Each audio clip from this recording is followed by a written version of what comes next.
Cerita unik dino iki ditemani kopi pagi hari. Kali ini Mimin coba bahas tentang penerimaan mahasiswa baru di era digital ya. Di era digital ini penerimaan mahasiswa baru harus mulai mengadopsi beberapa platform digital. Apakah masih perlu penerimaan mahasiswa baru itu dengan brosur, pamflet, tulisan banner di baliho yang besar-besar, atau kita beri warna pada cagar budaya biar viral? Gini. Oke. Mimin kali ini ingin bahas tentang satu aplikasi, yaitu aplikasi TikTok ini yang fenomenal. Di aplikasi TikTok ini semua anak-anak generasi sekarang, khususnya kalau penerimaan mahasiswa baru adalah mahasiswa yang sedang menempuh studi SMA, khususnya kelas 3, bisa-bisa kelas 2 juga sudah.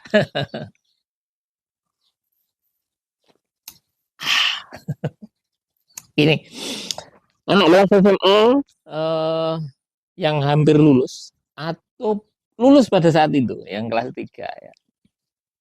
Semuanya pegang dan hampir semuanya juga punya akun.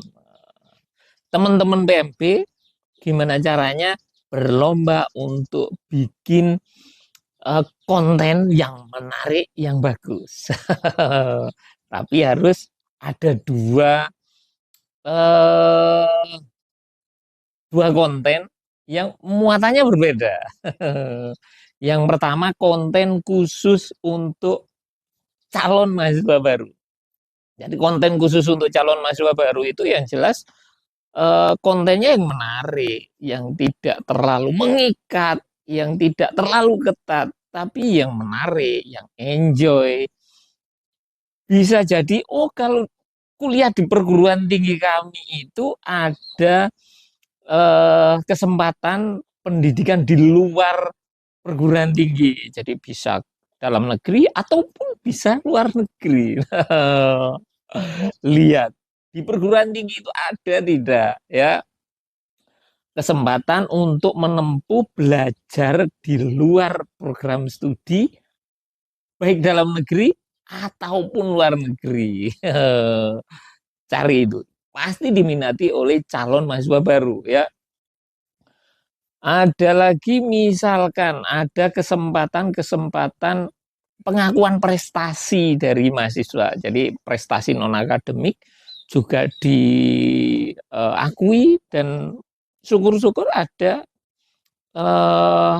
peraturan akademik yang mengatur bahwa prestasi itu bisa dikonversi, bisa diekuivalensi ke mata kuliah. Untung kan ini. Ada lagi jalur masuk ketua OSIS atau pengurus OSIS, jalur masuk keorganisasian, pramuka, PMR, jalur masuk prestasi, ya itu yang harus diunggulkan dan disebar ke konten untuk mahasiswa. Konten kedua, ini beda. Konten kedua ini konsentrasinya disebar untuk orang tua. Pada saat lulus nanti, lulusnya gimana? Ada nggak tagline pasti lulus, pasti dapat kerja, pasti cepat lulus, pasti mendapat pembelajaran di luar perguruan tinggi. Ketik aja di Google. Mana perguruan tinggi yang pasti lulus cepat dan pasti dapat kerja. Nah, ada nggak jaminan orang tua untuk melihat pembelajaran mahasiswa? Mahasiswaku ini, misalkan orang tua itu ingin melihat anaknya itu presensi atau masuk.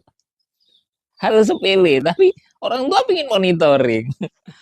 Orang tua itu juga ingin ngelihat nilai anakku di semester ini lulus tidak. Itu orang tua juga bisa melihat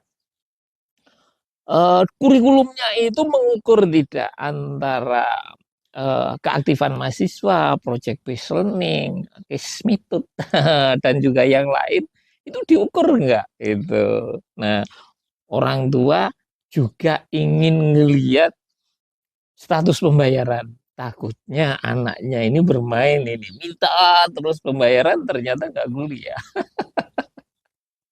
Nah, konten semacam ini mengamankan anaknya bahwa dia kuliah di perguruan tinggi yang aman, dia kuliah di perguruan tinggi yang terpercaya, dia kuliah di perguruan tinggi yang benar-benar kredibel. Oke.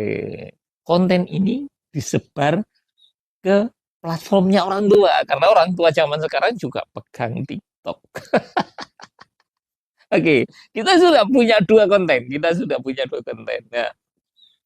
Nah, konten pertama yang untuk mahasiswa, kapan nyebarnya? Kalau tadi Mimin sudah tidak membahas tentang banner, baliho, brosur dan yang lain. Kita sekarang bahasnya tentang konten digital. Karena pada saat kita menjelaskan ke mahasiswa bahwa kuliahnya itu tegas, disiplin, kuliahnya itu ketat, mahasiswa akan kabur.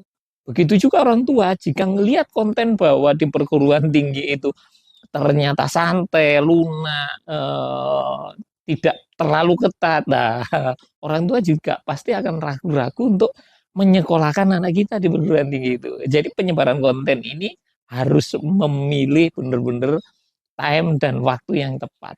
Siapa yang harus disebar? Oke. Saat ini kita sudah punya dua konten. Konten untuk mahasiswa dan konten untuk orang tua. Nah, kita sebar ke beberapa kota pendidikan. Tim Humas dan tim PMP-nya nyebarnya bukan di acara-acara show, atau mungkin juga ya di acara show juga ada ya. Tapi ada beberapa eh, kota yang didatangi hanya untuk menyebar konten. Di mana pendidikan yang mau dikejar? SMA, SMK yang paling banyak di kota itu ya. Tim BMP datang ke sana untuk membagi itu. Pada saat kita post di TikTok ada menu promote untuk konten mahasiswa, maka disebar dengan range usia. Usia anak SMA kita sebar dengan konten yang khusus untuk anak SMA.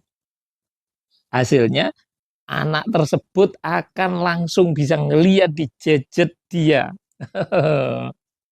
Jadi lebih efektif kan? Promotnya juga langsung dari TikTok. Murah. Tapi keuangan di perguruan tinggi itu kira-kira butuh yang harus ada absennya, butuh yang harus ada foto standnya, butuh yang harus ada kwitansinya. Nah, yang seperti itu harus diatur.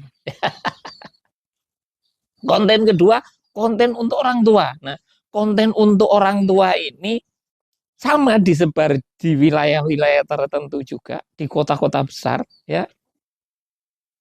Bisa 1 minggu di sana.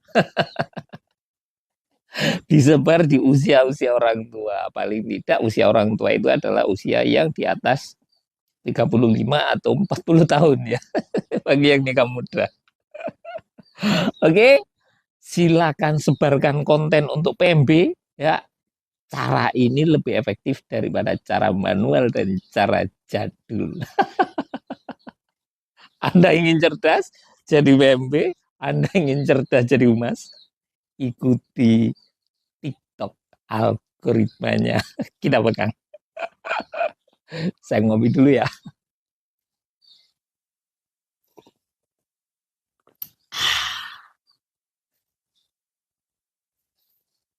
Bye bye.